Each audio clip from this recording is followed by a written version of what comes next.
I don't, I don't know if you've ever played goalie or not, man, but you know, not a lot of things Ah, than when you're getting your ass kicked in a team sport and you're the goalie. I don't remember. I mean, I never played hockey or lacrosse. I played soccer when I was a kid. I think I might have played goalie like once. I don't. I honestly don't even remember. Played up until high school, hockey, lacrosse, and soccer, goalie for all three.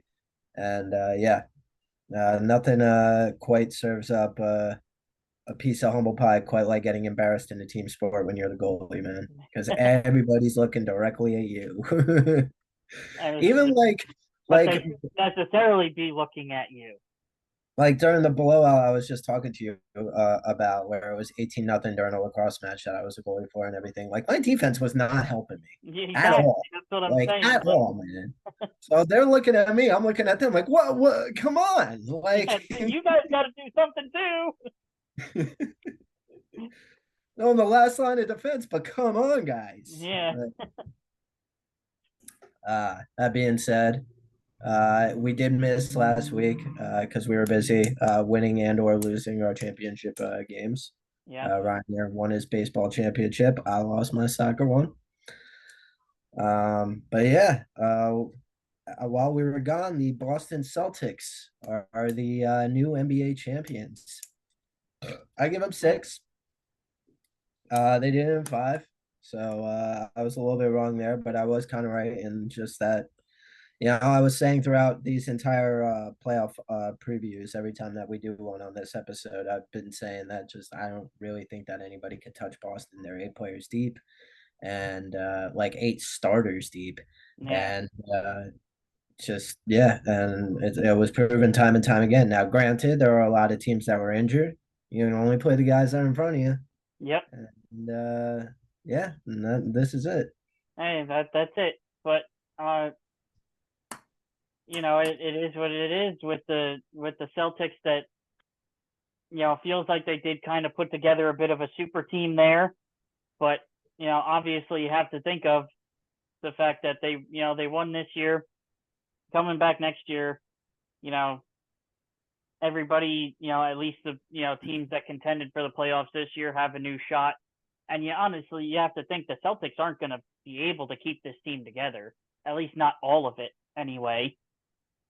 They do have a lot of room. Their top two stars, Tatum and Brown, both signed. They signed the max extension, but they worked it in a way where that it would be friendly, so that they can add more pieces and Okay. everything like that.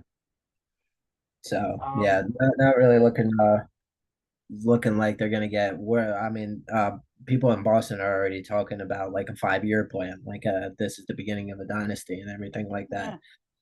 yeah, I hope we're wrong. I don't like Boston or any of their teams. I don't have any particular hatred to anybody on the Celtics or the Celtics in general. I just, as a New Yorker, fuck Boston. But, yeah. yeah, or New York team lover, fuck Boston. But, yeah, man, Luca was the only guy on that team that tried to show up. It was kind of like there were a lot of memes going around during the Dallas OKC series where Shea Gilgeous-Alexander was like, okay, we're in a playoffs, so this is it, ride or die. We got to fight, and we're gonna do this. And then like there's a picture of all of his teammates, all of the rest of his Thunder teammates, just being like, "We're in the playoffs." It's kind of like that. I mean, I saw a lot of the same memes there. It was Luca. Not even Kyrie showed up. Kyrie Yeah. was absolutely awful, especially in Boston. So the Boston curse is still alive, even though they got that game three, that win and everything like that. Kyrie is still yet to win in Boston since stomping on their logo. Yeah, I mean, and from a lot of what I heard too, it seems like a lot of like the steps that Luca took forward as far as like actually showing some effort on defense potentially, didn't happen in this series, at least from what I heard. Um, yeah, and honestly, it was, it was a tough fight for the Mavericks. I don't think many people expected them to be there. I honestly think they kind of outperformed Except themselves. me. themselves as a team. Obviously, Luka is great. They do have, Kyrie, who, again, we know can be hit or miss at times. They drafted Derek Lively, who's really good. So they definitely got a start of something that I think if they keep this team together and kind of try and keep adding some more pieces around it, they're definitely going to be a threat for the next few years. But yeah, it was just, that Celtics team with Tatum, Brown, Porzingis, and Derek White, who was out of like nowhere showing off his like 75-inch vertical leap, blocking 7-footers and all this other shit, which was A lot of people wanted Derek White to get MVP. He played a very key and pivotal yeah, role throughout the entire Boston playoff run. He was he did. definitely the number 3 for the longest part. And also it like I mean I've been calling him the Boston Buzzsaw the entire Mm-hmm. playoff ride and everything like that. I didn't think that there was any team that was going to stand up to these guys. Unfortunately, I was right. But Kyrie Irving, man, I don't know if Dallas can win with Kyrie on this team anymore. That was just an absolutely pathetic display. This is the most skilled man in basketball. You could say a lot of bad things about Kyrie Irving. Trust me, I have a lot of negative opinions about Kyrie Irving. A lot of But people do. the one thing you cannot take away from him is he's one of the most skilled guys maybe ever to touch basketball. Oh yeah, absolutely. Yeah, I mean it's Mona Lisa esque the things that he's able to do with that. It's like it was attached to a yo-yo or something. It's Mm-hmm. magic. Oh But at yeah, the same time, this is a 100%, like it's not like we're trying to drum up statistics or anything like that. This is 100% a problem. The dude was shooting 17% in Boston. You can't have that. You no, can't. yeah, 17%? Jeepers, man. Like that's an ugly free field goal percentage, regardless of what spot in the season you're in. But you absolutely cannot have that in the finals. no, He's got to fix his demons in Boston before I can legitimately take any team with Kyrie on that seriously. Boston's going to be the guys but in the East from here on out, man. oh yeah, no. I mean, there's some other teams there that could potentially put up a fight, but yeah, as of right now, if they keep the majority of this roster together, which I would think coming into next year, most of it will probably be there. The one piece I will say that I think is not going to be there next year is Al Horford, because he finally got his championship. I think he's going to retire on that. Because the dude's got to be like 40 years old or 38 years old. He already promised he'd be back. Oh, did he really? Eh, Yeah. yeah, we'll He see. didn't even wait. He didn't even wait the day. I think he announced it right then and there. We'll see. We'll see about that. He is very old. Yeah. But at the same time, even if he does come back, you just never know season to season how people are going to perform, if guys get injured and stuff like that. So you never know. But yeah, if the Celtics do have that way and find that way to keep the majority of at least the core together, they're definitely going to be dangerous for a long time. Who do And you in obviously your one of those pieces that I have to mention just because it's absolutely and incredibly hysterical is Drew Holiday, who they picked up from the Bucks, who is now a 2-time NBA champion. And Drew Holiday is the player that the Philadelphia 76ers traded away in order to start the process.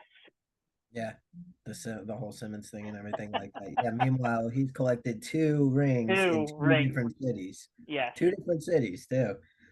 But who do you And the think? 76ers are still sitting there scratching their behind.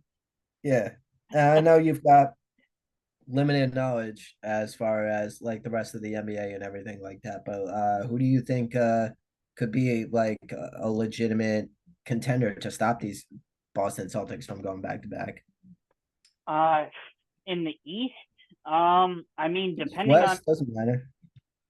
East West, I mean, depending on how things shake out, honestly, I think if depending on what the Knicks do, if they get healthy, honestly, I think their best bet is to move on from Julius Randle and work around that core of Brunson, Josh Hart, and DiVincenzo, and maybe even try and keep Anunoby around.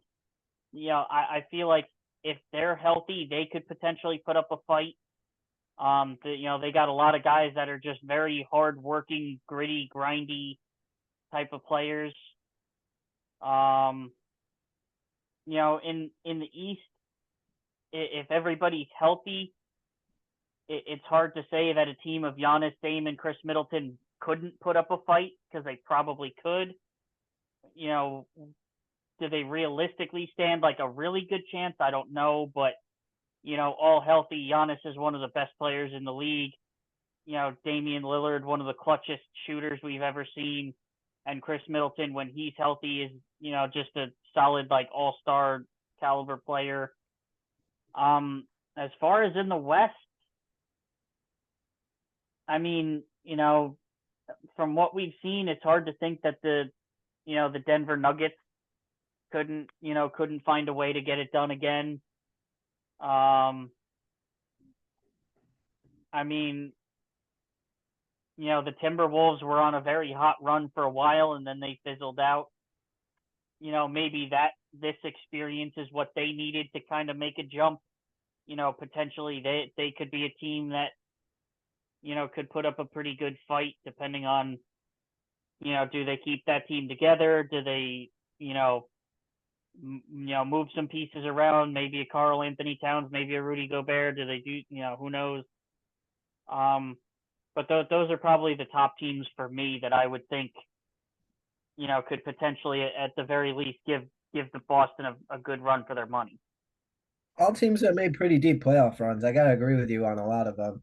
I think the New York Knicks are maybe a free agent move, or possibly a big trade away from being able to realistically compete with them.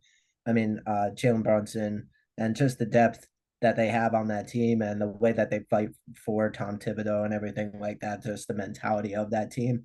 I really like the New York Knicks to come out and try and you know give Boston at least a decent run for their money. You never want to count out, like you said, a healthy Giannis, although I think they would need more than just Giannis and Middleton to beat Boston, just because Boston runs so incredibly deep. Yeah. But yeah, you do never want to count out a healthy Giannis. Minnesota is another one that you brought up that just really needs to stay the course. They just got to keep going and keep growing their young talent and everything like that. Get that chemistry with Cat and Anthony Edwards out the wazoo, and they'll be back, and everything like that. The Nuggets, I'm a little worried about. They got to do some major retooling, because they fell into, I think, like the biggest trap that a lot of championship teams in any sport does is, okay, just resign everybody and run it back. Mm-hmm. Yeah, kind of, but also everybody else in the league is a human being. They're smart. There's a reason why they're there. They're one of the smartest people for that position. You're playing at the top of your level at this point. They have a year and a half of tape now on how to beat you. You know what I'm saying? By the time that they play you that second year. So it's not always the best idea to just sign everybody back and run it back. And that's where I think that the Nuggets kind of ran into a little bit of trouble. The Thunder just traded, actually, right before we uh, uh, started recording. The Thunder traded for Alex Caruso from the Ooh, Chicago Bulls. Yes, this just that's happened. that's Like, like a sneaky kind of underrated pickup, I think, because Alex Caruso is a guy who really kind of flies under the radar, but he's so much better than people know, just because he's not like one of the big names. He's not really flashy. He's just a good basketball player. he's a Doug McDermott, and I use that tag as just like a white guy that goes under the radar, and Yeah. it's just like has a microwave effect off of the bench, or it's just some guy that you're not really too focused on and everything, that could just is like lightning in a bottle, just real Mhm. quick. And Yeah. Caruso is one of the best examples of that. Now, I don't know any of the, like I said, this happened like 15 minutes before we started recording and everything. So I don't have any of the trade details on me. I don't have any of his stats. I'll probably talk more about that next week with you, where I have all the information in Mm-hmm. front of me and everything. But again, we moved Josh Giddey for him. So that's the one thing that I Okay. think that we had to do was you Mm-hmm. had to either get rid of Dort or Giddey, and Dort provides better defense, is more of a defender off the ball and everything like that, whereas Giddey needs the ball in his hands, but we also have SGA, who's way better, who also needs the ball in his hands. So it always Yeah. felt like we needed to move Giddey. We did that. So Mm-hmm. I expect us to And yeah, come and back. Caruso gives you kind of that compliment to SGA where he's very good at facilitating. He can score a little bit, but he's not necessarily score first or ball dominant. He's a guy that could he could come off the bench. He could probably play next to SGA a little bit if he needed to, and easily probably give you 10 to 12 points and 6 to 8 assists a night off the bench. Plus Now, he's again, I plus don't have he's his a stats in solid front of me. defender. Those sound a little low compared to the rest of his career. If I'm thinking about it right and everything, I don't Maybe have anything in front of me. But yeah, I do expect him to get at least like just initial reaction. First time seeing this, I do expect him to get most of the time spent directly next to SGA Yeah, coming off that board. yeah, and like I But said, yeah, he could give you even maybe a little bit more than that. Like a 15 and 8 assists a night type of type deal, and he's going to play good defense too. and one more team that I wanted to talk to that is coming off the radar a lot, especially after the terrible season that they had. But the only reason why they had this terrible season is because of injury. I would be really interested to see what the odds are for the Memphis Grizzlies to Mm-hmm. make the playoffs or to make a deep run or something like that. I think that you could sprinkle some good money on there that give you a nice return for next year. They got It, John Morant coming back, a whole healthy off season for him to just sit there, lock in, and get back to it. And if he can, and I'm not saying that he yeah, did, I'm already seeing the head shaking and everything like that. I'm not saying that we have any reason to believe he will, but if he can put all of that, you know, outside of basketball stuff behind him, I think the Memphis Grizzlies can be right back on track and yeah, into like a high seed and everything like that. and I mean that is the biggest thing because look at obviously where were they before all of that stuff happened when John Morant and everything was healthy? They were like a number 2 seed in the Western Conference.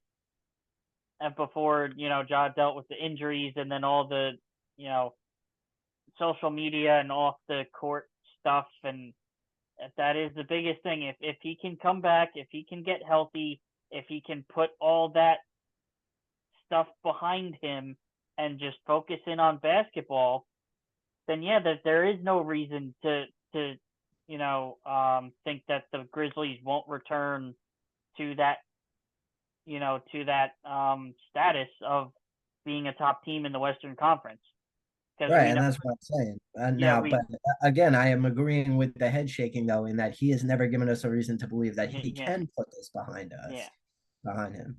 He very famously after he got caught the first time and everything like that with the gun and everything, went on got on the social media, went directly to Adam Silver's office, swore this was a one-time thing, that it was never going to happen again, and then 3 weeks later the exact same thing happened. exact So same like so I it's mean, and then while the second investigation was still going, another thing happened that yeah was in the exact same vein. So it's like, okay, man, like, obviously the first one, you're full of shit. You're not going to rehab. It wasn't real and everything like that. You've had a year and a half without basketball at this point. You know what your wife can be like without basketball at this point. mm-hmm.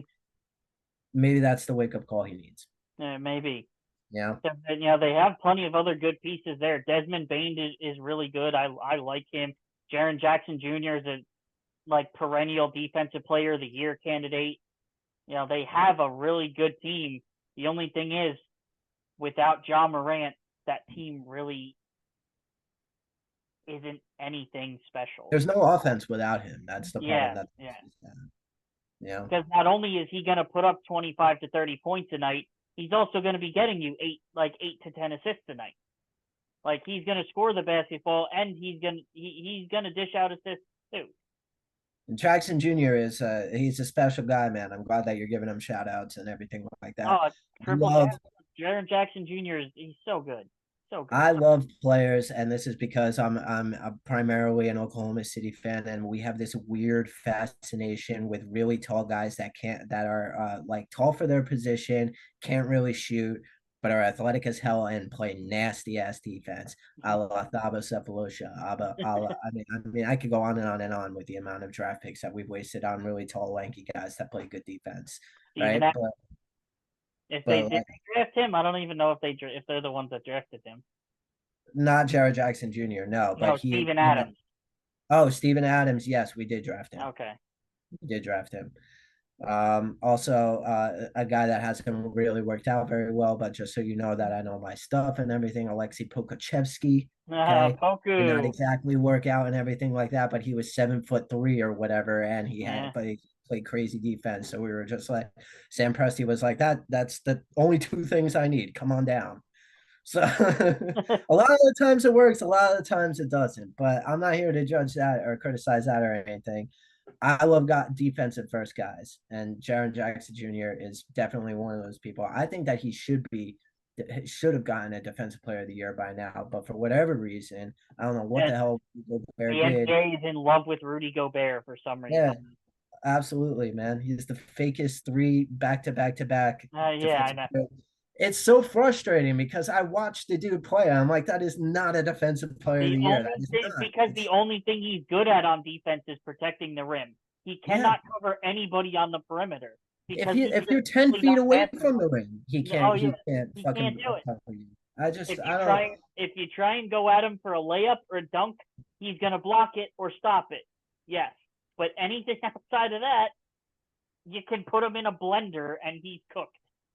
I don't know which writers he's taken out to dinner and everything like that, or wining and dining, but like it's unbelievable. He keeps getting handed these awards every single year, and I'm just like, no, no. Maybe the first year, fine. I mean, like we can go back and look at stats and everything like that, but the second year and the third year, he ripped off very, very, very deserving candidates from other teams, and it's infuriating. It's the fakest thing I've ever seen. Yeah. Right up there with the Eastern and Western Conference MVP. Get the fuck out Oh yeah, the Eastern Conference Finals and Western Conference Finals MVP. of here. Get out of here with these fake ass awards, man. It's unbelievable. Uh, So what do we got in hockey? I know that in hockey, last time we um, talked, Florida was up 3-0, but Edmonton's and making some now it's noise. 3-2. But I did see an article earlier today that a lot of people are getting a little miffed, saying that they think the NHL is rigged because apparently there were a lot of bad calls by the referees. I believe in Game 5, I guess it was. Really? And again, it was just one article I looked at real quick. Obviously, I haven't watched any of it. I've been busy. I've been watching other stuff.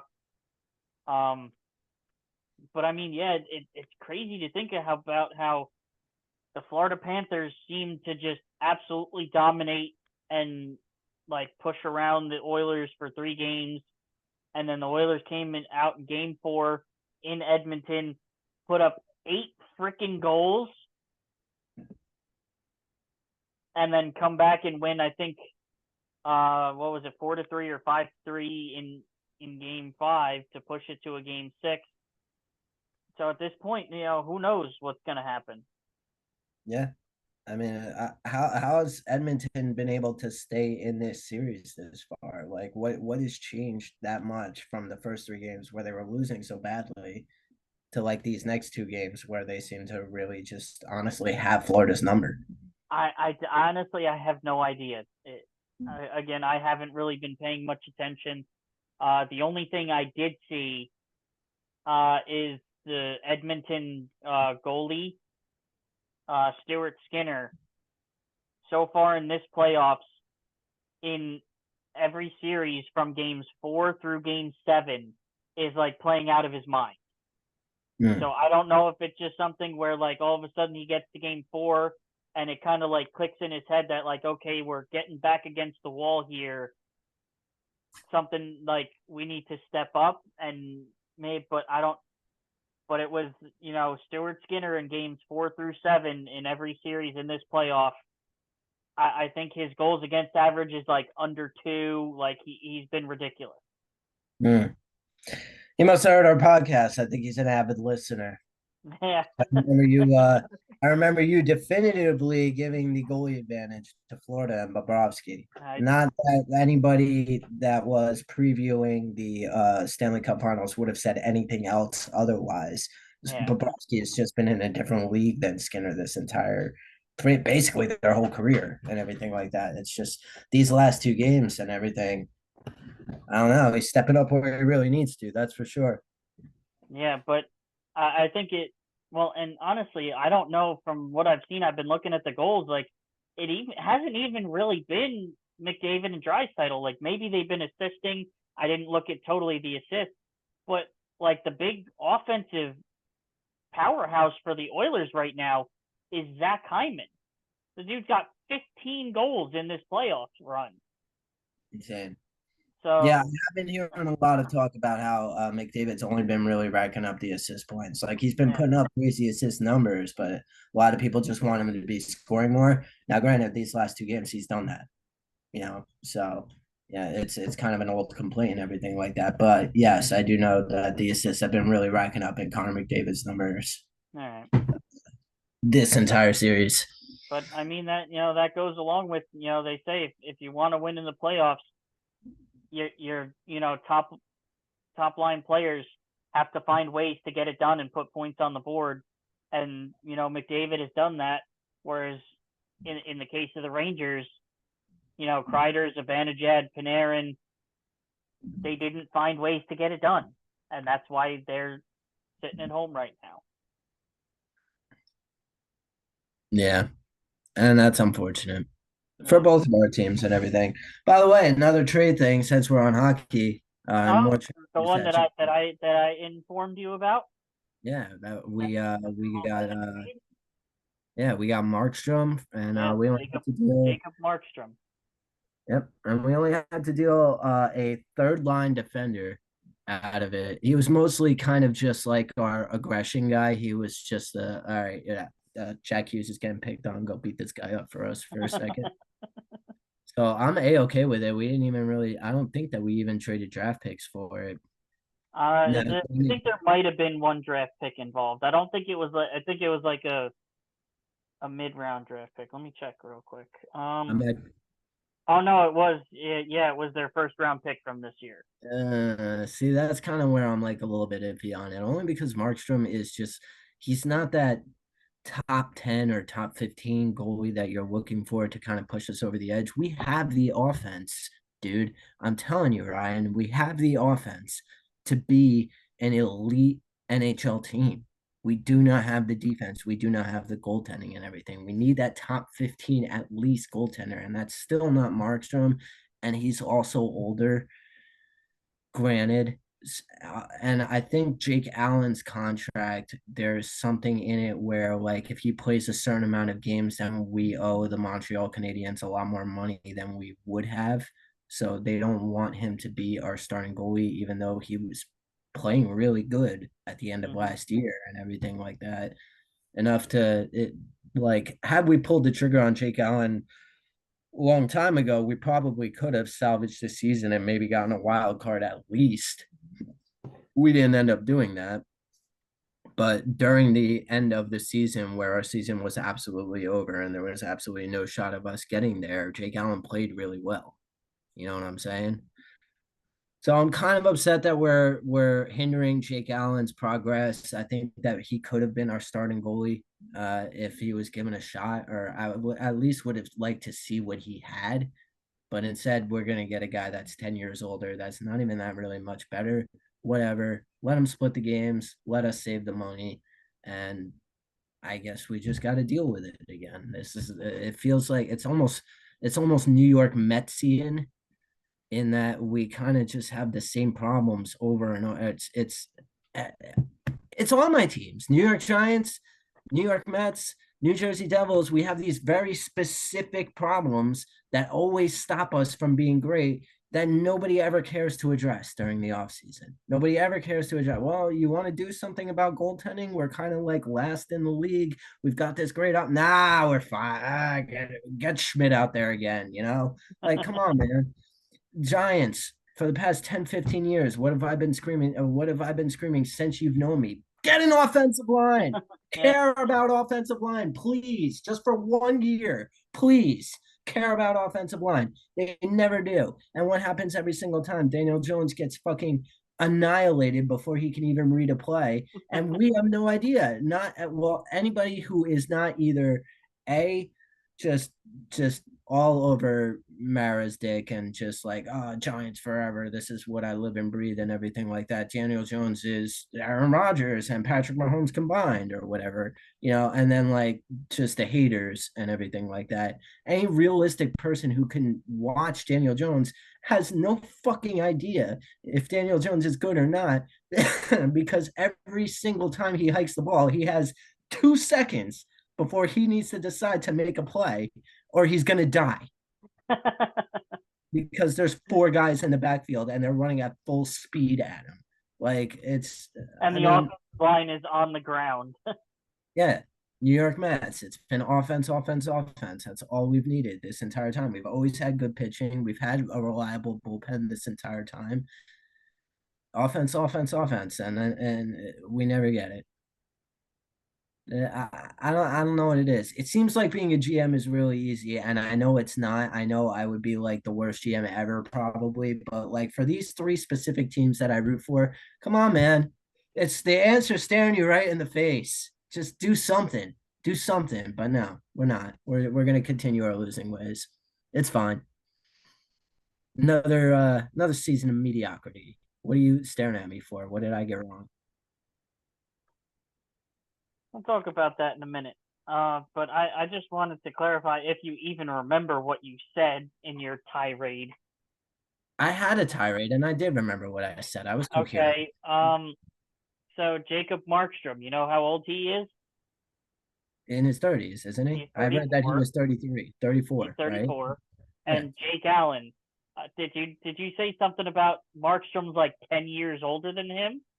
I think the last time that I looked up Jake Allen's age, and I could be getting it wrong, it could be the other guy that we traded from San Jose, but I thought that Jake Allen was 26. No, Jake Allen is 33.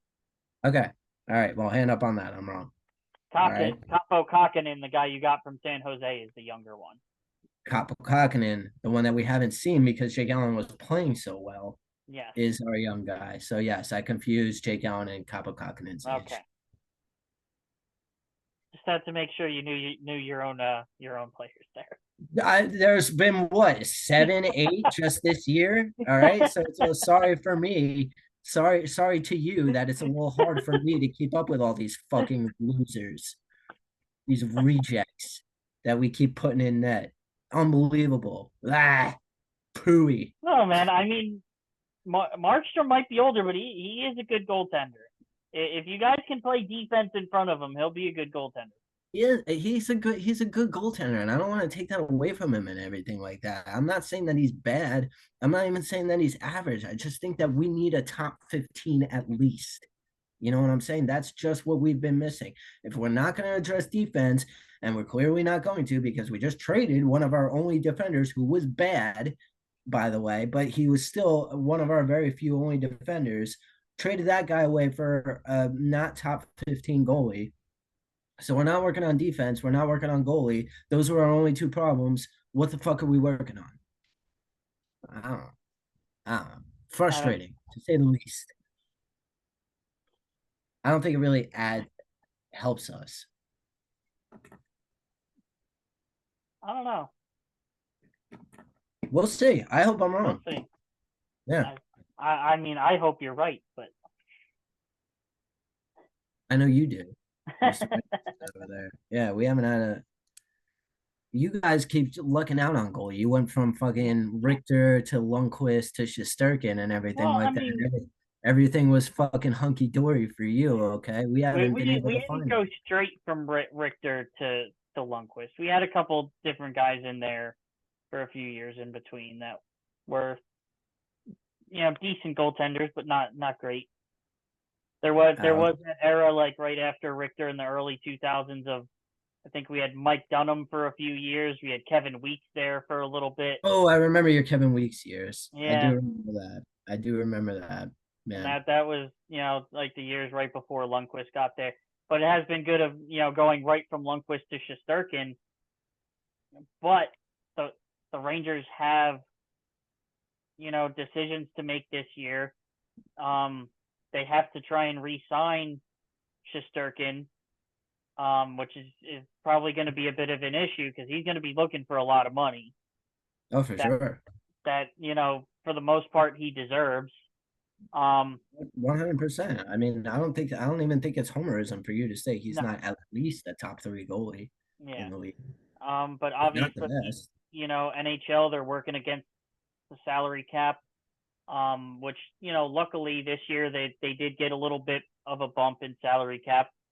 The salary cap did go up to $88 million for NHL teams this year, which is $4.5 million more than it was last year.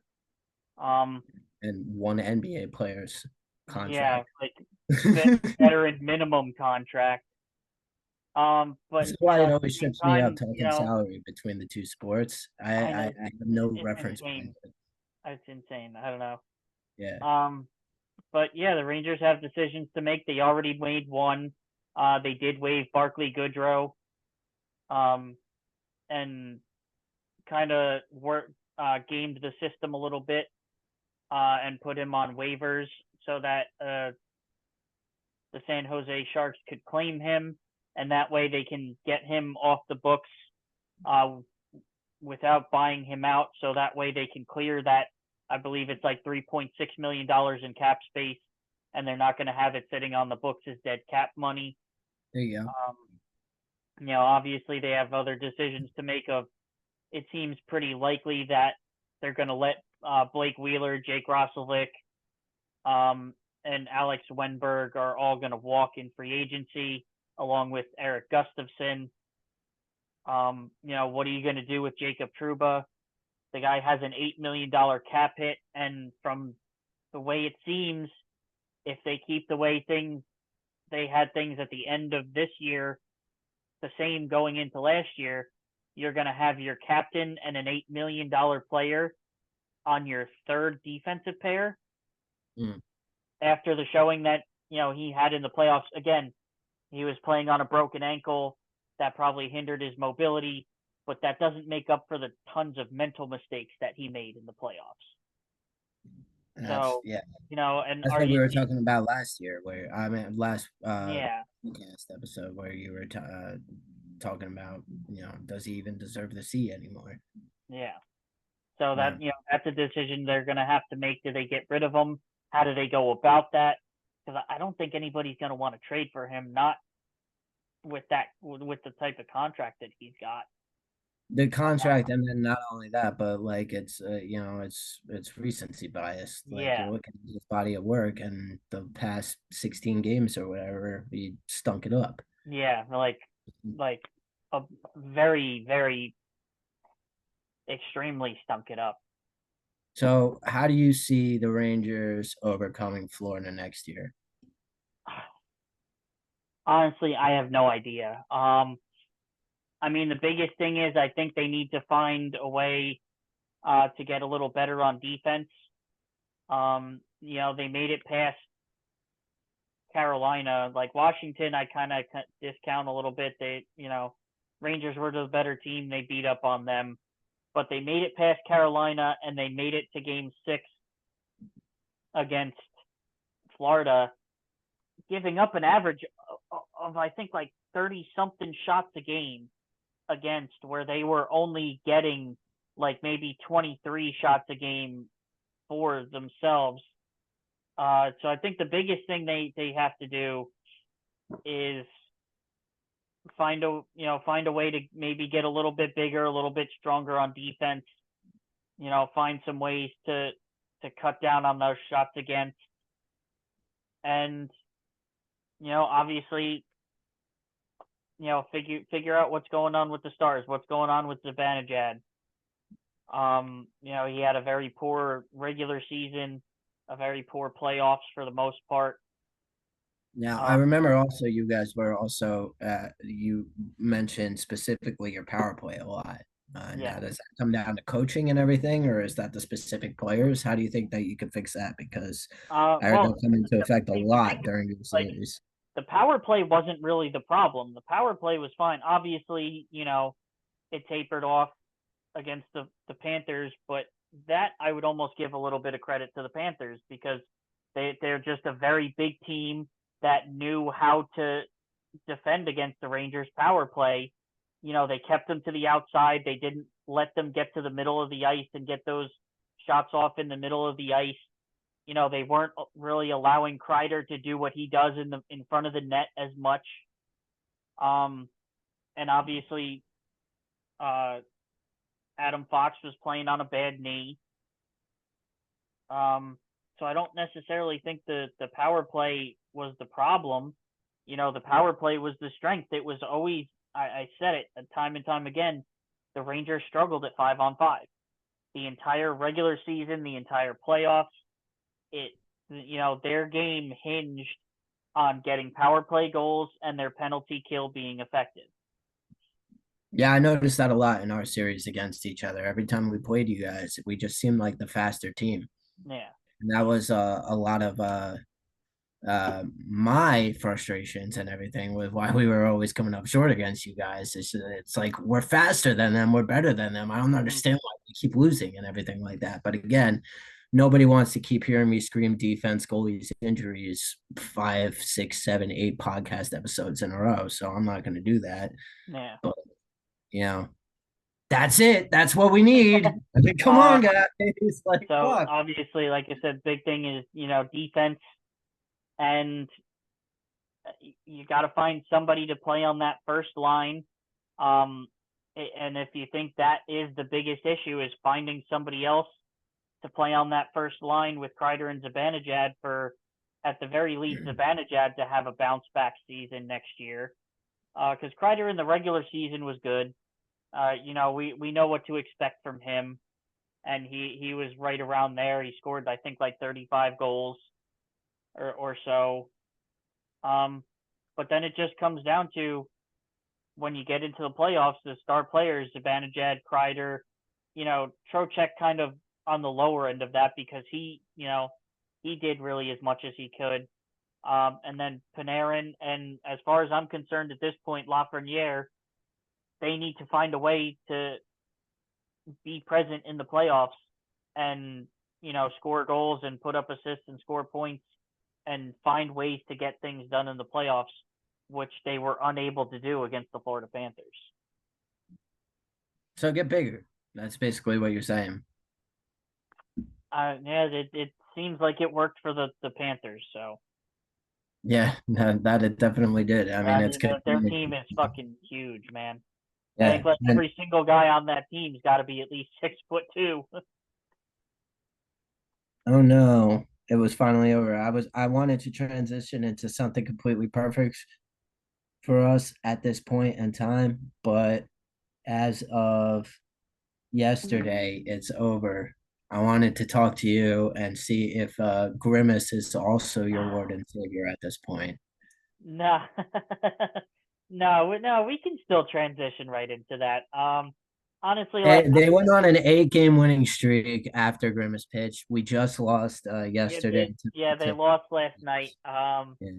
No, I mean, I know I saw clips of one of the guys from, I guess it's the fan is really doesn't like this whole pomp and circumstance that's going on. Like, I like it. I think it's fun. I'm not going as far as like, oh, he's the Lord and Savior. He's the reason the Mets are going. No, I think what it is him throwing out that first pitch and everything and them coinciding with them going on the winning streak. I think just added to what the Mets started even a couple weeks prior to that when they had that whole, team meeting and stuff like that, is they really just kind of came out of that team meeting saying, hey, we need to like take some of this pressure off ourselves. We need to stop like beating ourselves up so much or whatever. we just need to get back to realizing and knowing that we're here playing baseball. This is a game. Like, we need to just go out there and have fun. And I think Grimace just kind of came along at the right time and kind of added to that whole sense of, hey, we're here having fun and Yeah, stuff like that. yeah. But obviously, from a player standpoint, I've been saying it since the beginning of the year. Yes, up until June, Francisco Lindor was hitting like 190 for the season. But I kept saying time and time again, hey, he's not striking out a lot. He's not, rolling over on baseballs. He is hitting the baseball hard. He is just hitting it hard right at people. And now to this point, since the beginning of June, he's still hitting the baseball hard. It's just the way baseball is. Now his hits are starting to find the holes. It's a huge numbers game. That's what I've Yeah. come to realize in the 4 or 5 years where I've really started getting into baseball and everything like that. The fact that you have 162 games, it all comes down to averages. It's going to play itself out. I promise Mm-hmm. you. It may not be right now. It may not be this week. It might not even be this month. But I promise you, it's all going to average out in the end. By the end of the Right. season, And yeah.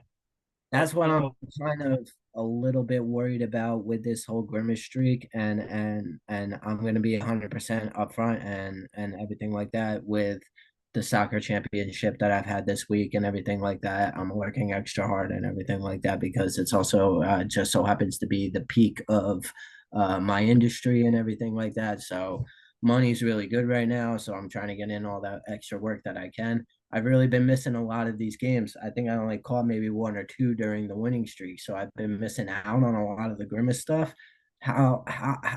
What's been different? What are we seeing now that we well, haven't seen before? uh, it's just the players are executing now. It's like Grimace is really only a thing on social media. Like, as far as like, he was at the one game, but the players aren't really focused on that. They don't, they're not seeing that. The whole Grimace thing, it's just all over social media, and that's, fans having fun with it and things because the team's playing well.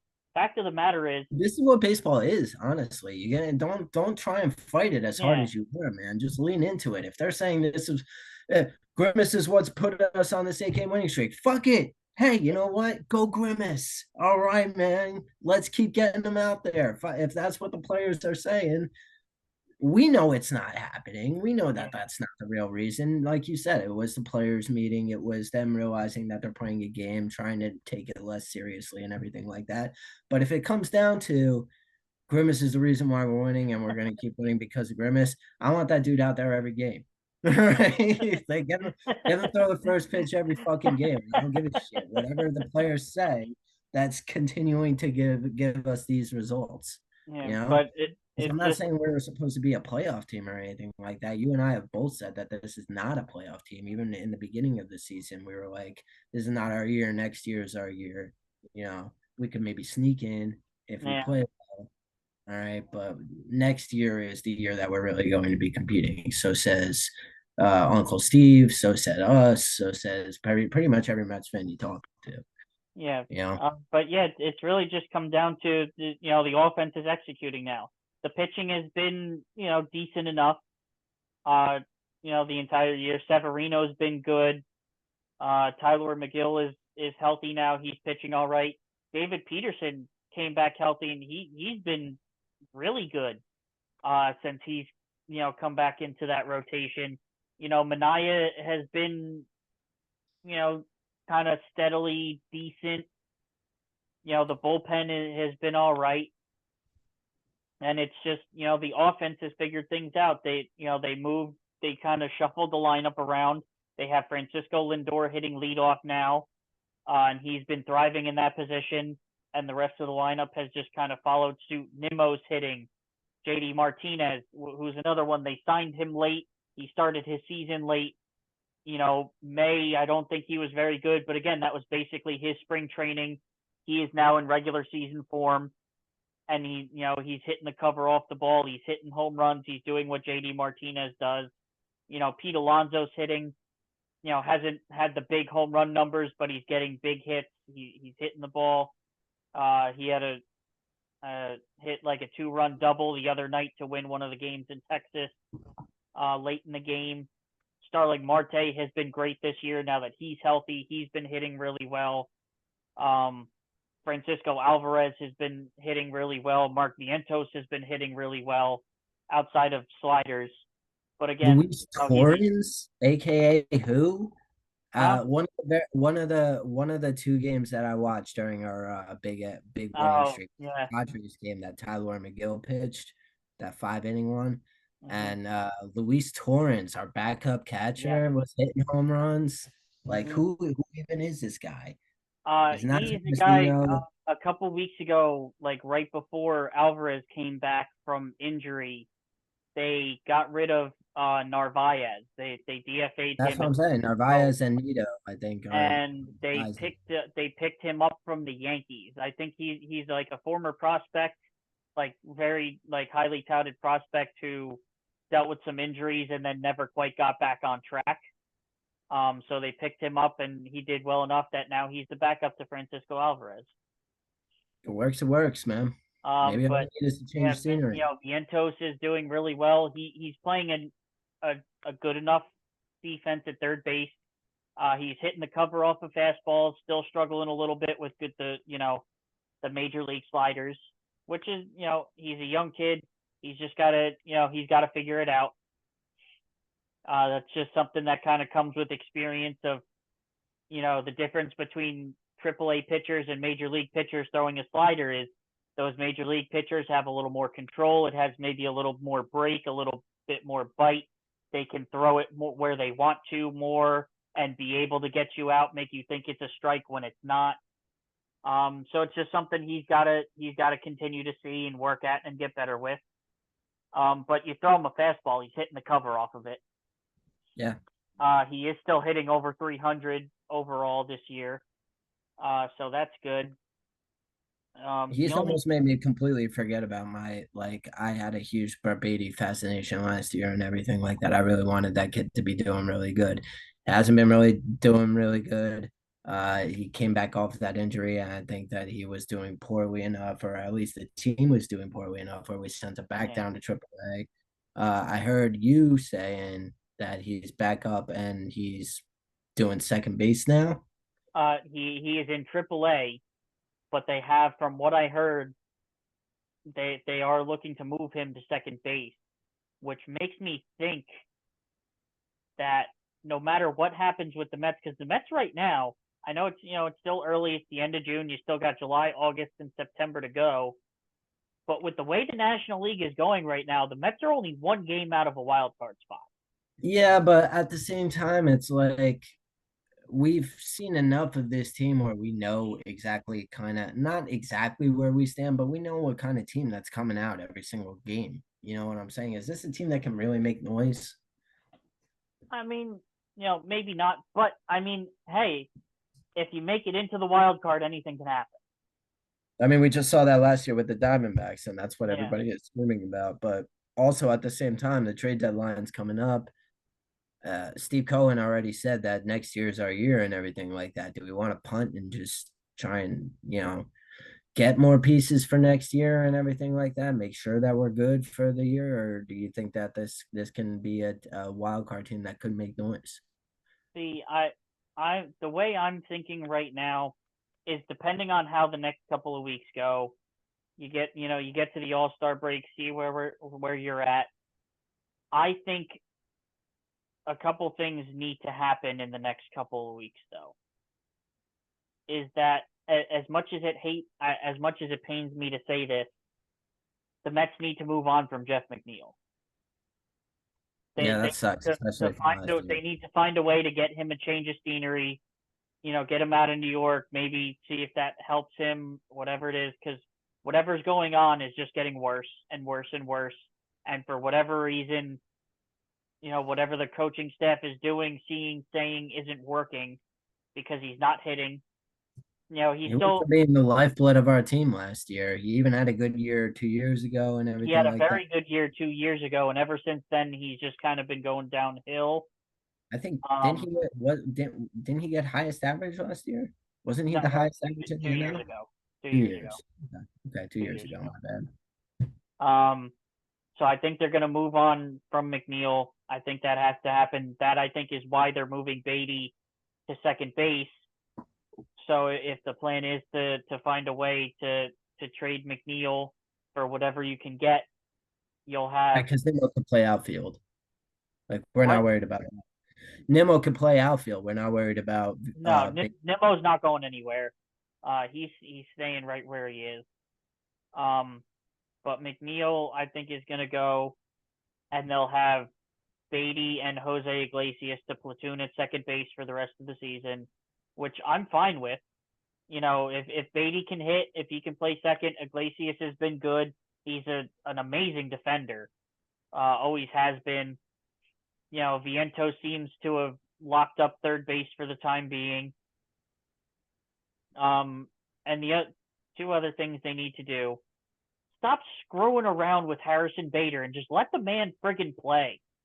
Like it happened last night in the loss. What happened and this is honestly, I've been okay with Carlos Mendoza this year. I think he's been doing a very good job managing this team. But last night he made a couple moves that I didn't like. In that it was late in the game, the Rangers took their starter out, who was a left-handed pitcher, and they put in a righty. And he sent up Jeff McNeil and then DJ Stewart to both pinch hit. Just at this point, it was just for the sake of getting a left-handed bat up against a right-handed pitcher. Yep.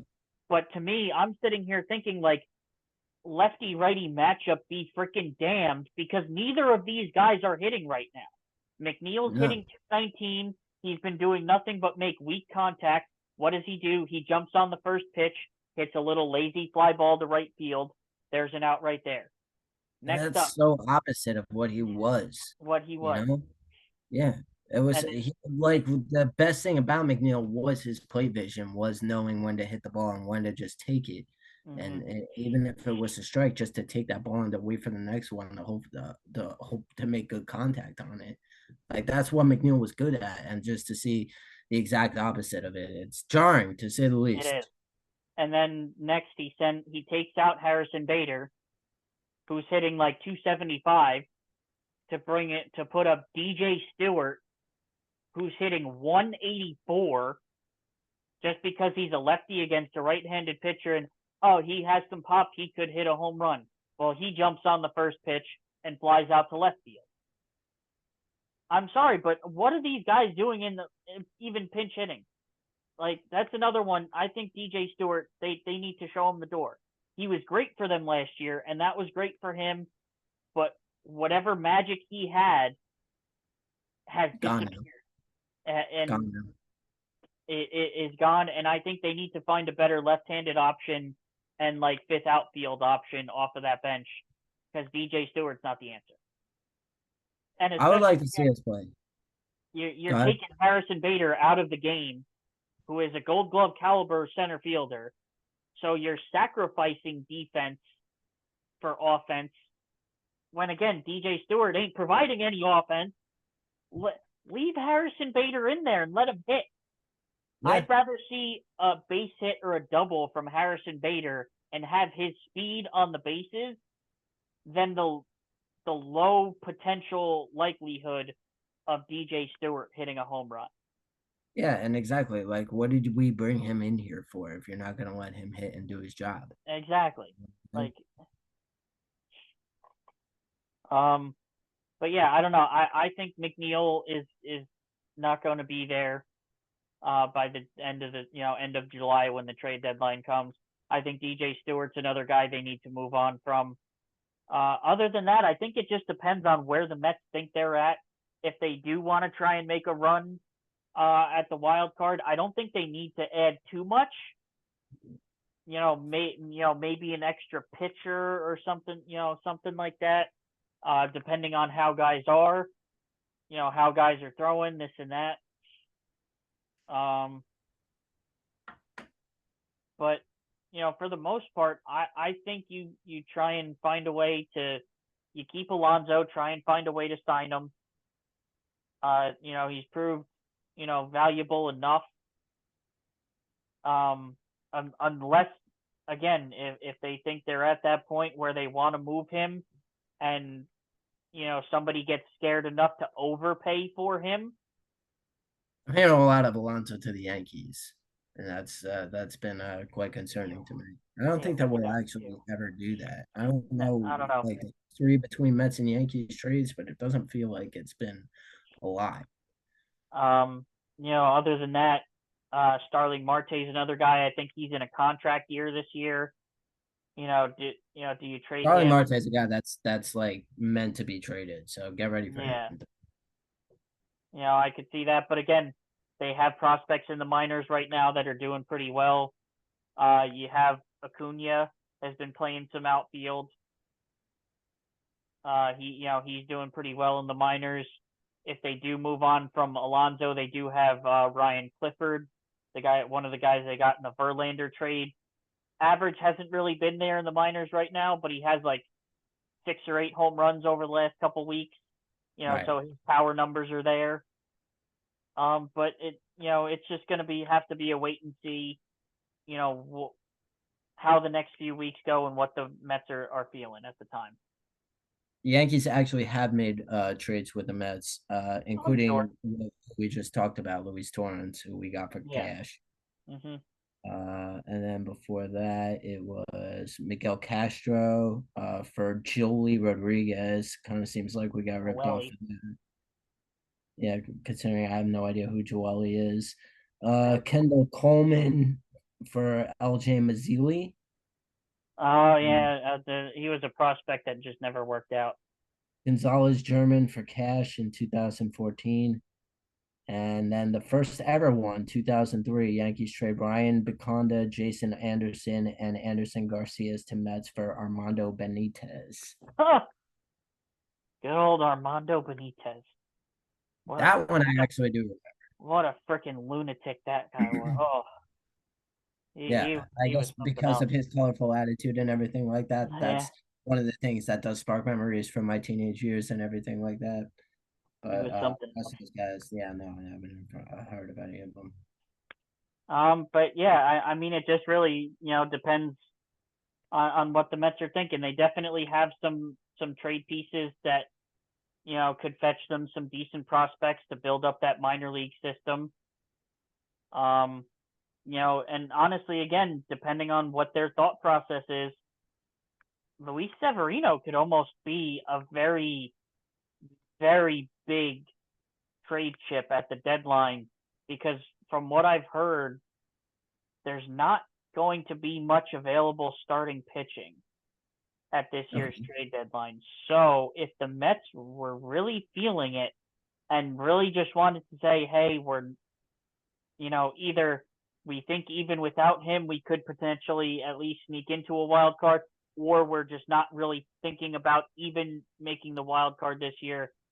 Luis Severino, the way he has pitched this year, where Mendoza told us he knew what tweaks he had to make to his diet and his training regimen, he has been an absolute sensation for the Mets this year.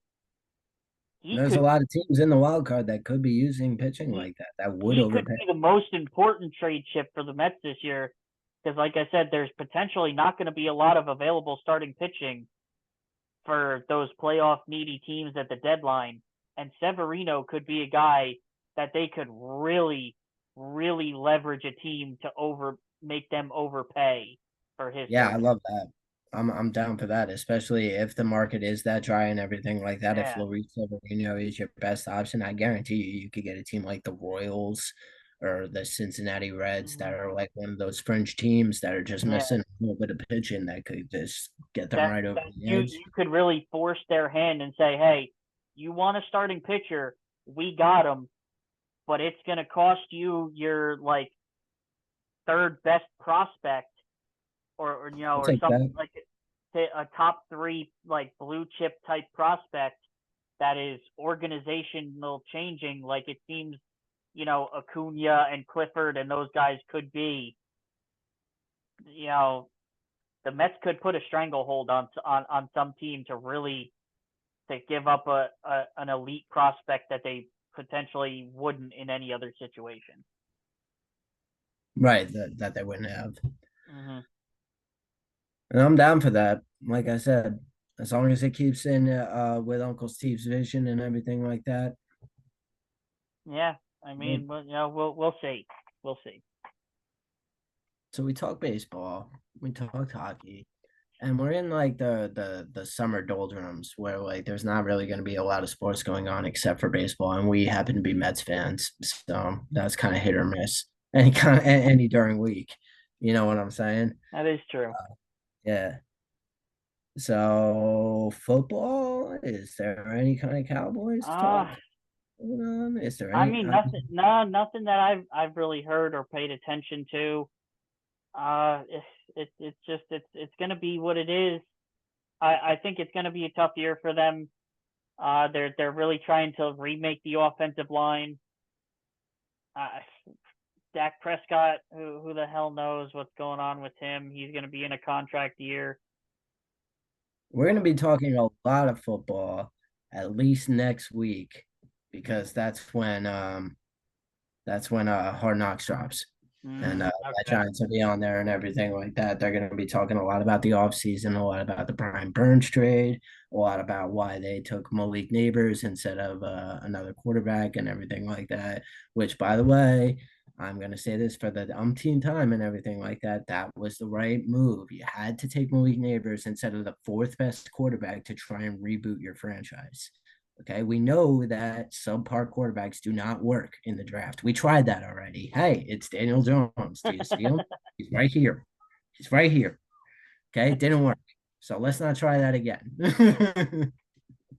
So, and it sucks because, like I said, we are going up against the Minnesota Vikings week one. The Minnesota Vikings are more poised to play well. Mm-hmm.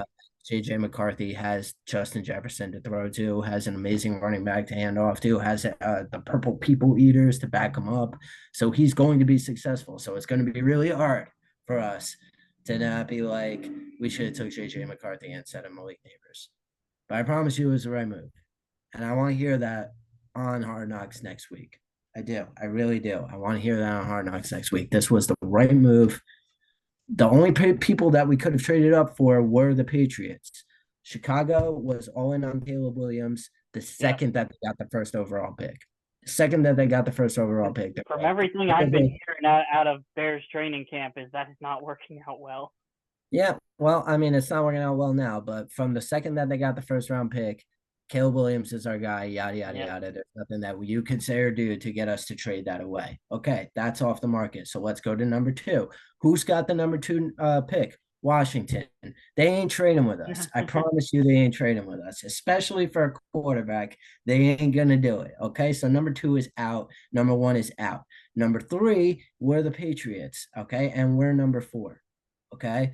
So the only way that we could have gotten up into the quarterback game is to trade for the Patriots. We offered them 2 first-round draft picks to trade up to that number 3 pick for Drake May, and they said no.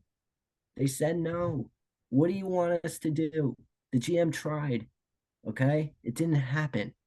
The Patriots weren't going to let us do it. Chicago was already locked in. Washington's our rival. What did you want us to do? Come on. I mean, it's easy for me. That's an easy pick. We're not going to take the fourth best quarterback in a draft. Could have taken an offensive lineman. Again, I mean, we took fuck, what the hell was his name? Neal. We took Evan Neal last year, and he did not work out very well. We also took John Michael Schmitz, our current starting center. Guess what? Also really bad. So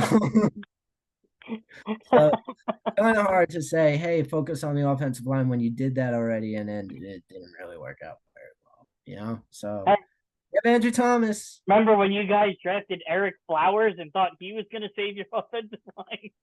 That's what I'm saying. Like, it's not that we don't give picks to the offensive line. We've tried building our offensive line in the draft. We've just missed a lot. It's really unfortunate. Really unfortunate. because that's the one thing Oh, that we need. I'm telling you, man. yeah. Like nobody knows. I told you this before. Nobody knows if Daniel Jones is good or not because he has 2 seconds to decide what he wants to do with the ball, and nobody can do that. Tom No. Brady could. You know what I'm saying? So like, it just stinks. Well, maybe Tom Brady could have done that, but You're talking about Tom Brady, Patrick Mahomes, Joe Montana. Yeah, yeah, they could. like guys But like that, anybody pretty other much than that, you they don't have have. an idea of where the ball's going before the play even starts. So it's like, Yeah, Peyton Manning, somebody who could call the plays as they see them in their head and yeah, everything like that. Somebody with that kind of cerebral type of mind, obviously, yeah, you can give him 2 seconds. Daniel Jones isn't that guy, no, he and needs there's a little not a more. lot of those guys that exist, No, really. there's not. Who's the Peyton Manning of this generation? You know, I Patrick think, Mahomes, yeah, exactly. Patrick Mahomes. That's that. and that's it. Yeah. And Patrick Mahomes is even different because he can move. Peyton Yeah, Manning was literally his legs were made out of stone in those. yeah. No, hey, Peyton Manning, he ran a bootleg one time and scored a touchdown because I think it was against the Cowboys. And I think like literally the only reason why that worked was because literally nobody in the stadium thought that that dude was He gonna. was gonna run. Yeah, he ran one Yeah. of those little boot plays where he faked the handoff to the running back on like the goal line dive, and even the cameraman was like, "Oh, did somebody tackle him? Wait, Yeah, oh, Peyton's got the ball over here." I actually think I remember that because of the delay from the Yeah, cameraman. Like, it's like, oh no, wait, it's where's the over ball? Oh, wait a here. second, Peyton's got the ball and he's running with it. Yeah, that was crazy. But yeah, that only worked because literally nobody thought that that dude could run. You know No, what I'm saying? exactly. But yeah, man, you're not gonna. He's obviously not the GOAT. Nobody is. You're never gonna like. I don't think that the when you're going to draft a quarterback, you're like, okay, this is gonna be our Patrick Mahomes. I don't think that you Yeah. could go into a draft saying that, okay, because you're gonna No, fail you it. can't. You can't. Yeah. So he wasn't gonna ever be Patrick Mahomes, Joe Montana, Peyton Manning, or anything like that, and he's not working. So it's time to move on. We got one more year. One more year One more year. All right. of. Let's get Okay, rocking and rolling here. while you're pulling this up, I'm gonna hit the bathroom. I'll be right back. Okay.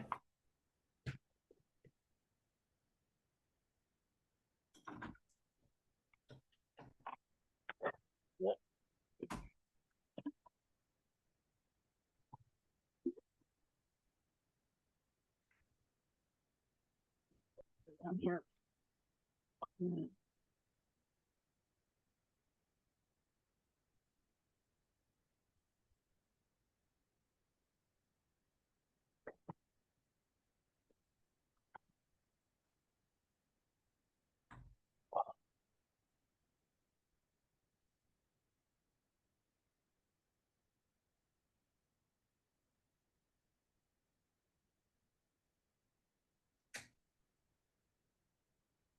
Hopefully, you are not sitting for very long because it's time for Lay Connections to get their ass thrashed again.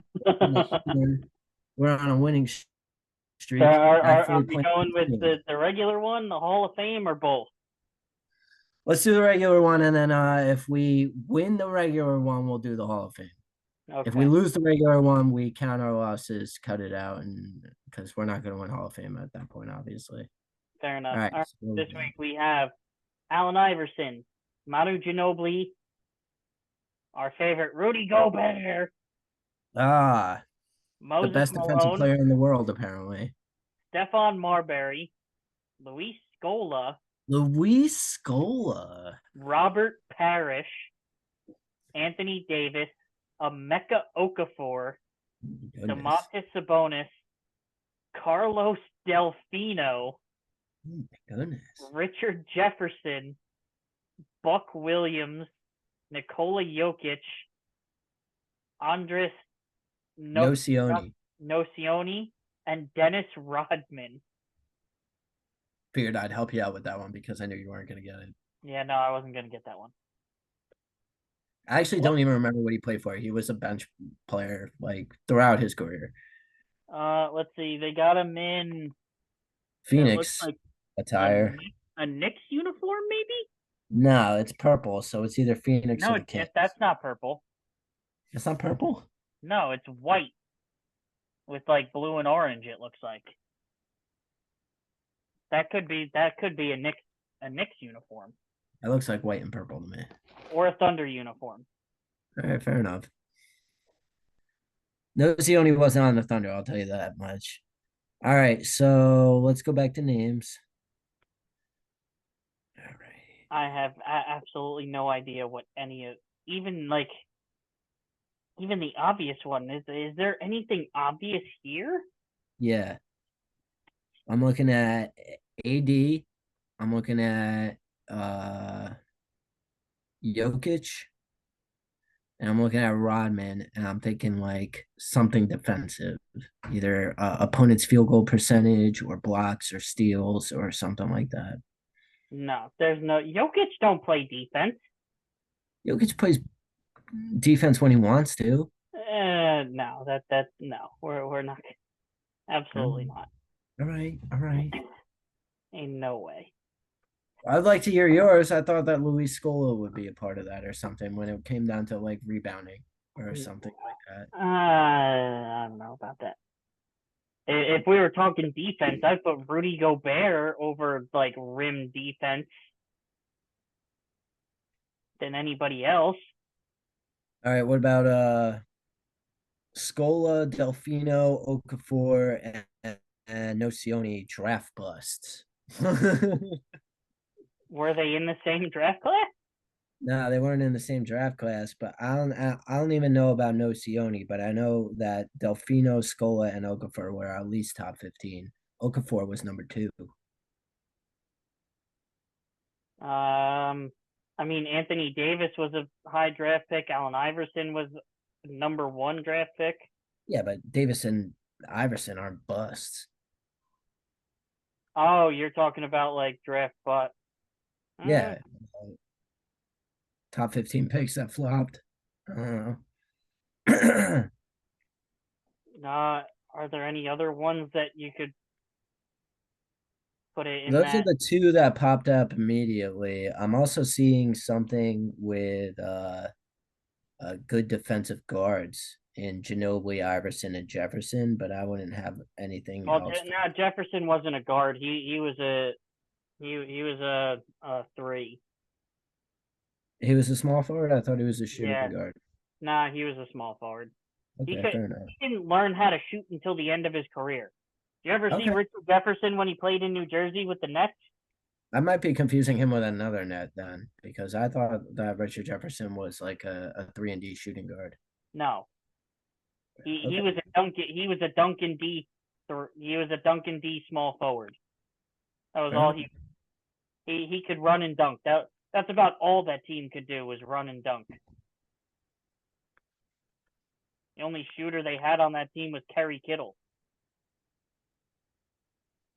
Hmm. All right. Well, what do you got? What's the first thing that jumps out to you? I Nothing. Absolutely nothing. Defensive forwards, maybe? Other than Rodman, uh Okafor, Gobert. no no, even that's only 3 of them. I was thinking of like no other than Gobert, Davis, Sabonis, and Jokic are the only active players here. Rodman was a big. That was a defensive big. He played power forward. Okay. So that's what I'm saying. Gobert. Let's do Gobert, Parrish, Rodman, Malone.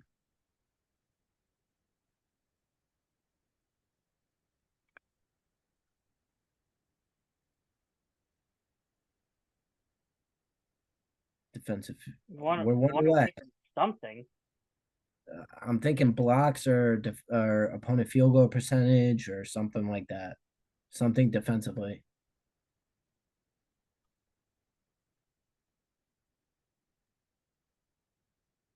Fake defensive player of the year awards. Did Rodman ever win a Defensive Player of the Year? I think he did. I that's not even cheating. I'm gonna double check it really quick I because don't I know. Reveal the easy hint. Oh well, rebounds per game leaders, but from this year. So that would have to be Dennis Rodman won the Defensive Player of the Year award in 1989. So okay. he did win once. Again, so I didn't know the category, but the four active guys.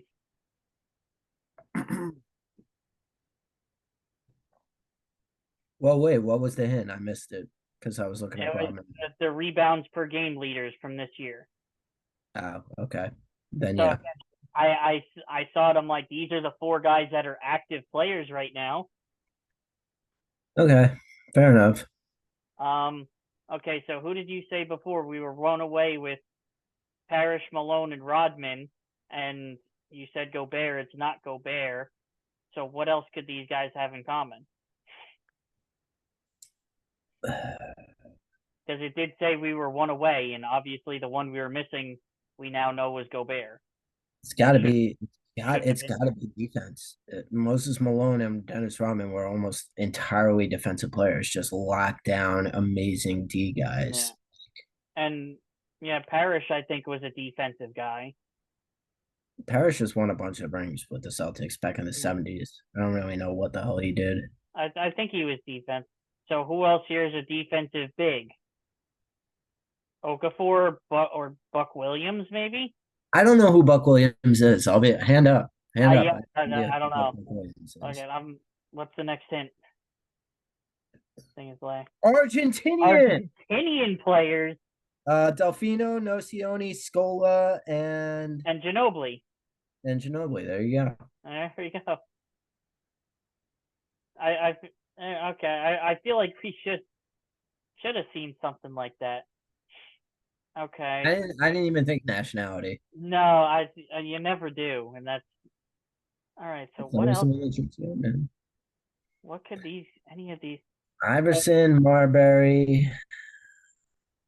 All right, so we can go back to now. It's Rodman, Moses Malone, and Parrish, and somebody else. Okafor is really fucking me up, man.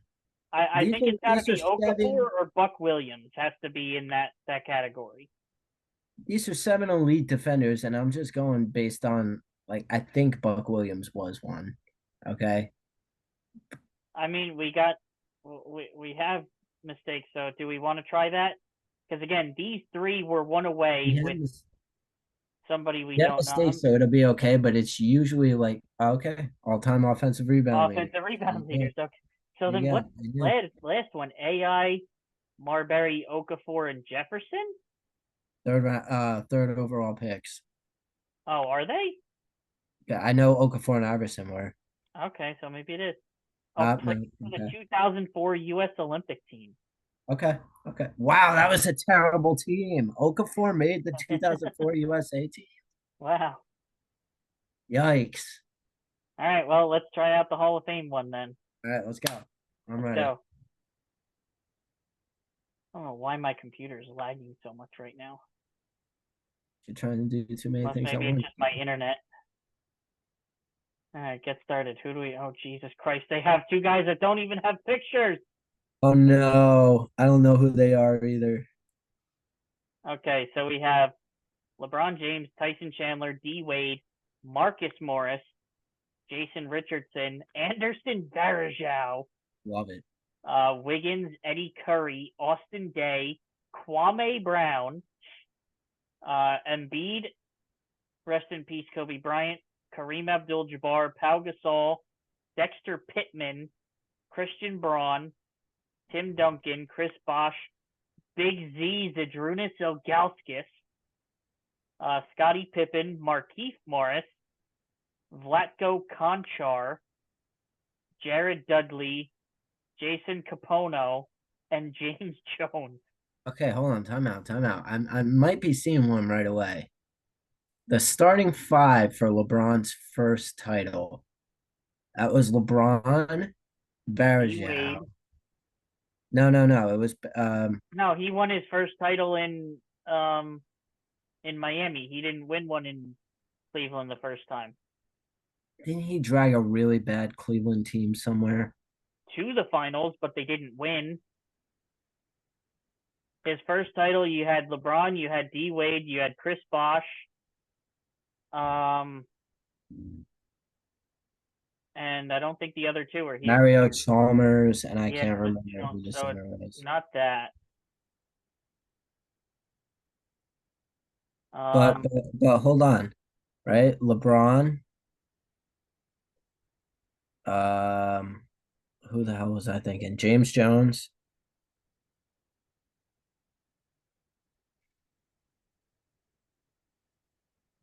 Hold on. Varejao.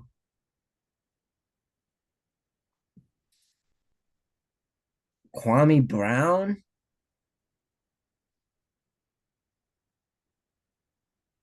and Big Z. Wasn't this a Cleveland Cavaliers team? It might have been. I mean, we could try it. Like, it's not gonna. No. No, it's not even close. I mean, it could be. I don't know. You I know feel what? like that was an early LeBron James team. Yeah. Most playoff minutes. Okay, we got this. Okay, we can do that. So LeBron James, Kobe. Kobe, Kareem's got to be there. Kareem's got to be there. Scottie Pippen. It's got to be from the. No, because then wouldn't Jordan have more than him? Well, Jordan's not here. Yeah, but that's what I'm saying. Scottie Pippen only went to the finals with Jordan. He didn't go there with anybody Out else. of these players, who has the most playoff minutes? Oh, Tim Duncan. Tim Duncan, definitely. Pow. And out of the rest of these guys, I think he's the next one on the list. I would say Power D Wade. You think? Yeah, Because D Wade went with Shaq without LeBron. that's true. And all right, yeah, maybe it is D Wade. Let's try that. No. But, one away. Okay. So Pau Gasol, or I still think it might be Scottie Pippen. Do Scotty. Okay. Maybe I'm wrong. But I just think that it would be Michael Jordan there. Okay. Again, Michael Jordan's name isn't here. It's based off of the players that are here, not overall. These aren't the top 5 guys with the most playoff minutes. It's just out of these guys. Out of these names, those are the guys with the top minutes. Yeah. These aren't like the top 5 guys in history. Okay. Just out of the names here, they have the most playoff minutes. Okay.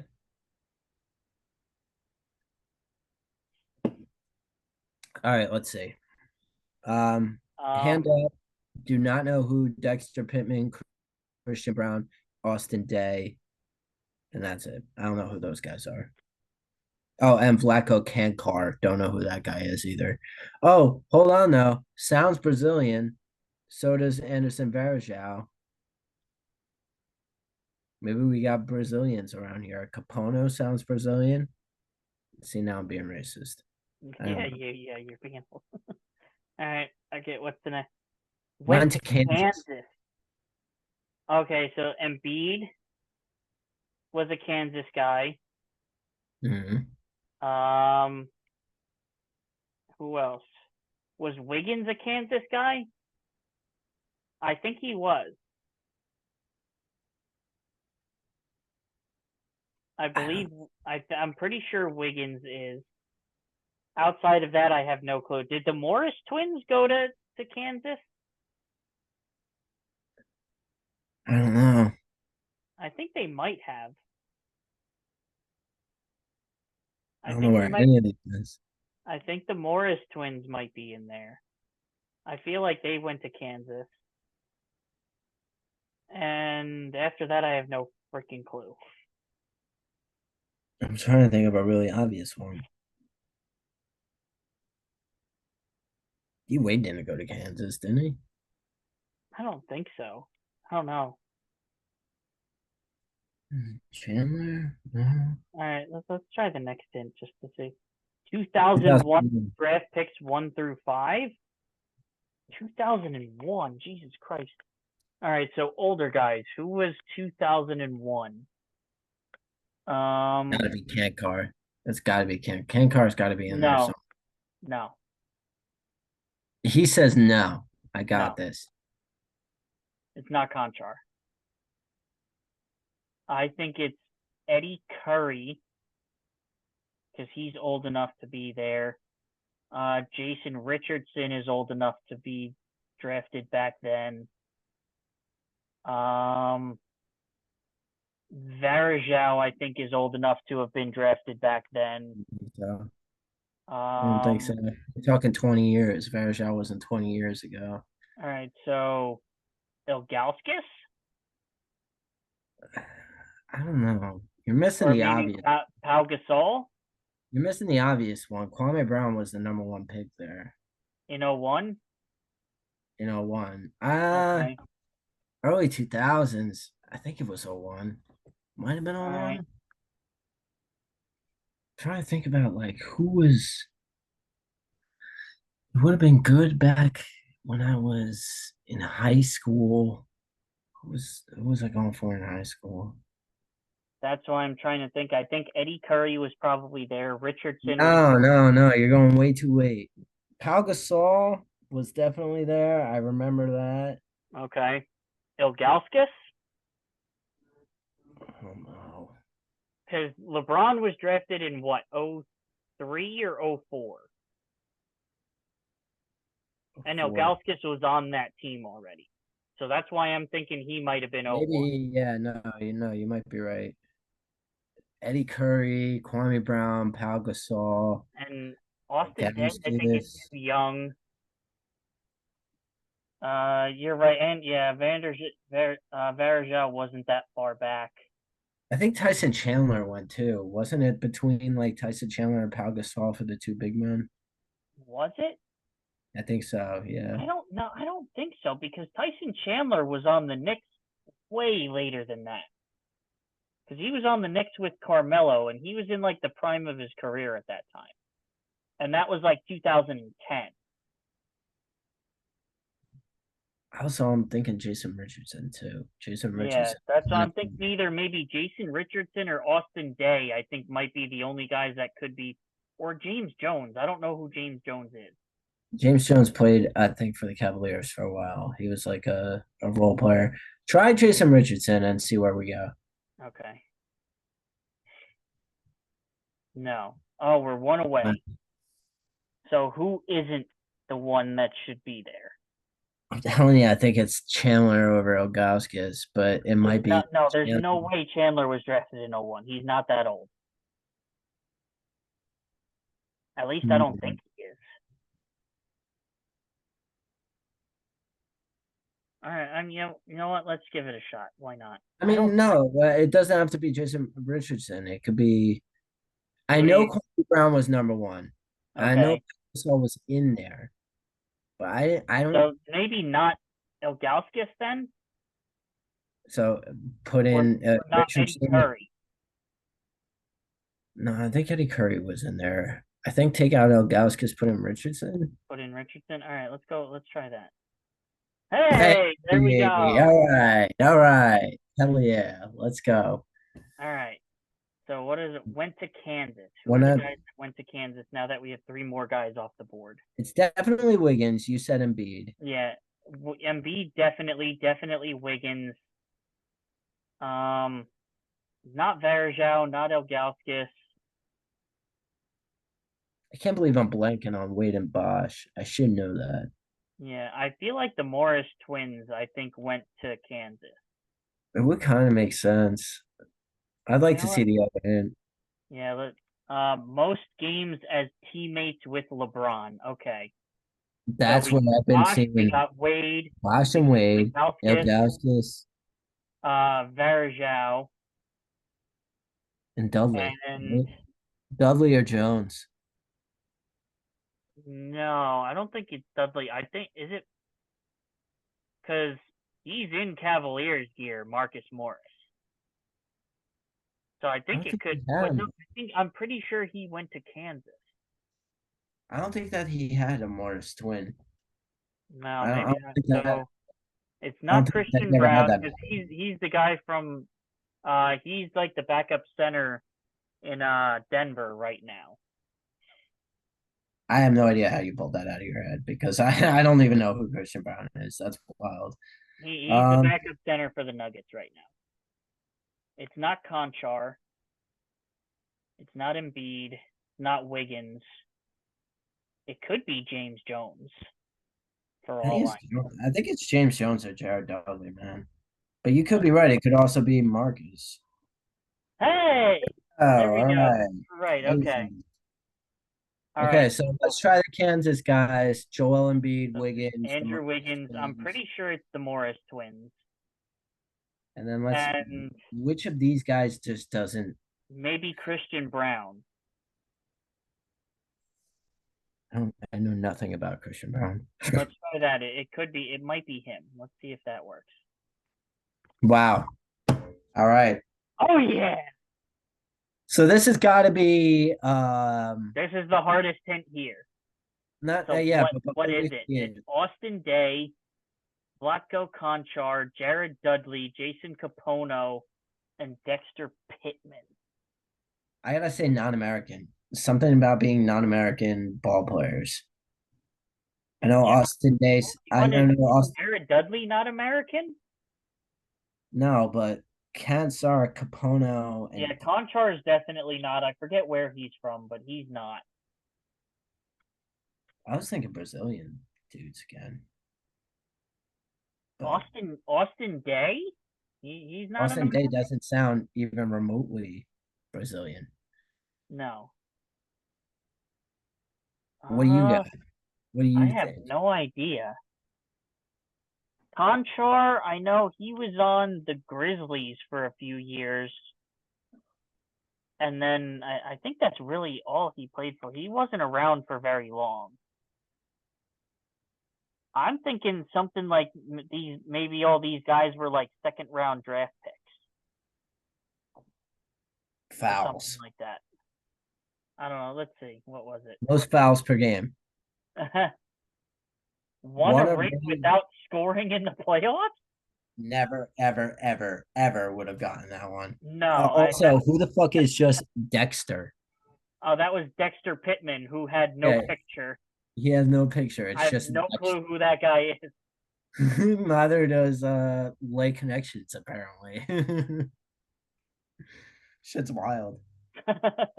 Hey, One we of got them without scoring in the playoffs would have never, ever, ever, ever no, gotten. never, ever, ever would have guessed that.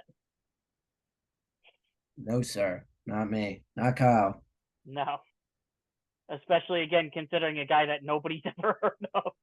Yeah, for real, man. Not only, I don't even feel bad about not knowing any Dexter Pittman lore. Apparently, Lake Connections doesn't know about Dexter Pittman either. Yeah, either because they couldn't even find a picture of him. Yeah, you can't find a picture of him. Absolutely. At least like Christian Braun, like his picture came up once we got the guess right. Like that's him. Dexter Pittman, they're like, yeah, we don't know who this guy is. Just throw his name out there. For real. It's just wild. We're 2 for 2 on the Hall of Fame mode. We are. We're two That for we two. are. And both times I've been kind of like, I don't know if my basketball knowledge is that good. I mean, I'm the basketball guy, you're the hockey guy. American You know basketball. more about hockey than me. I know more about basketball than you. So if I don't know these things, you definitely don't. Okay, so Dexter Pittman played in 2, 3, 4, 5 in 20, right, one, let's see, 1, 2, 3,